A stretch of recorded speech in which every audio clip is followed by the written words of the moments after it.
UEFA euro 2024-এর group এফ-এর দুই দল Georgia এবং পর্তুগাল মুখোমুখি হয়েছিল গেলসেনকার্সেনের অ্যারিনা অফশাল্ক বা ভেল্টিনিস এরিনাতে।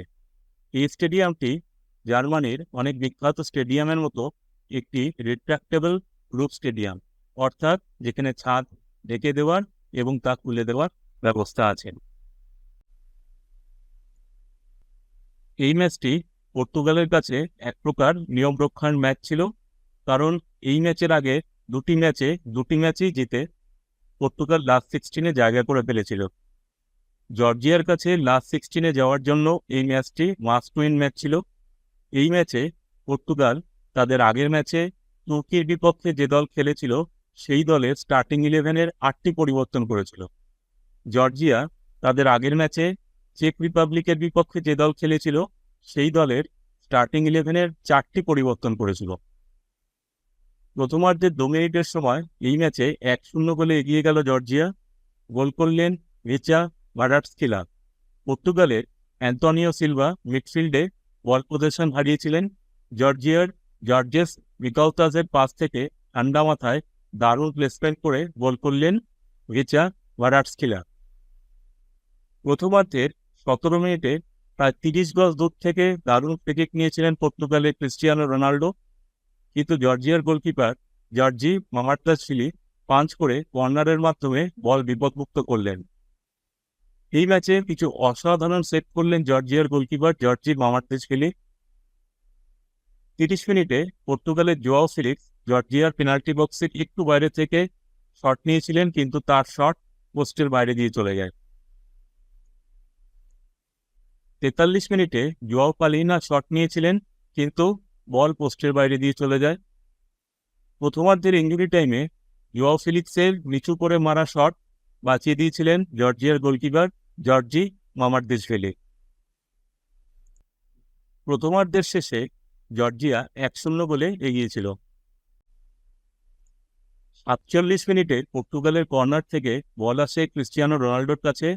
তার শট লাসা ভালির গায়ে লেগে ক্রসবারের উপর দিয়ে চলে যায়।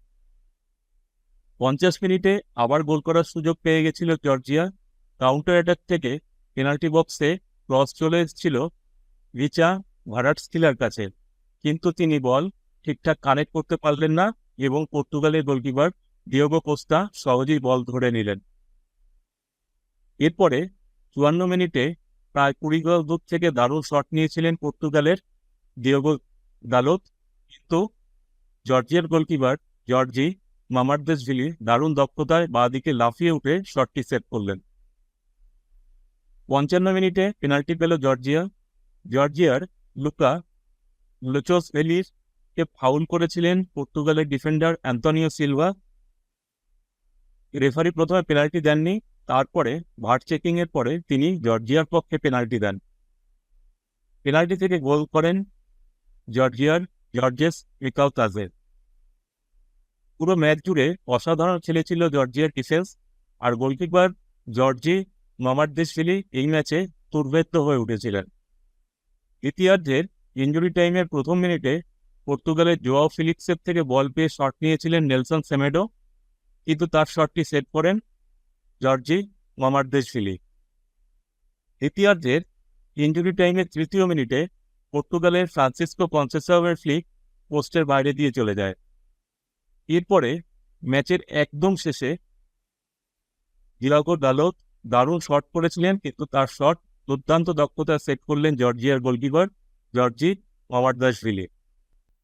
শেষ অবধি এই ম্যাচটিতে জর্জিয়া 2-0 গোলে পর্তুগালকে পরাস্ত করল।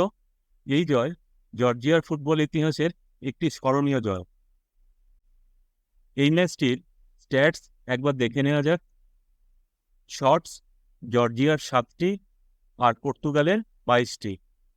শটস অন টার্গেট জর্জিয়ার 3টি আর পর্তুগালের 5টি। বল পজিশন জর্জিয়ার 27%, পর্তুগালের 73%। পাসেস জর্জিয়ার 270টি, পর্তুগালের 690টি।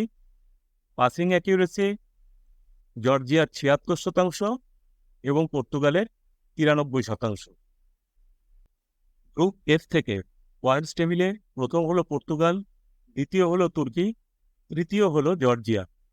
প্রথম দুটি দল অর্থাৎ পর্তুগাল এবং তুর্কির সাথে সব গ্রুপ মিলিয়ে সেরা 4টি তৃতীয় দলের মধ্যে একটি হয়ে লাস্ট 16-এ পৌঁছে গেল জর্জিয়াও।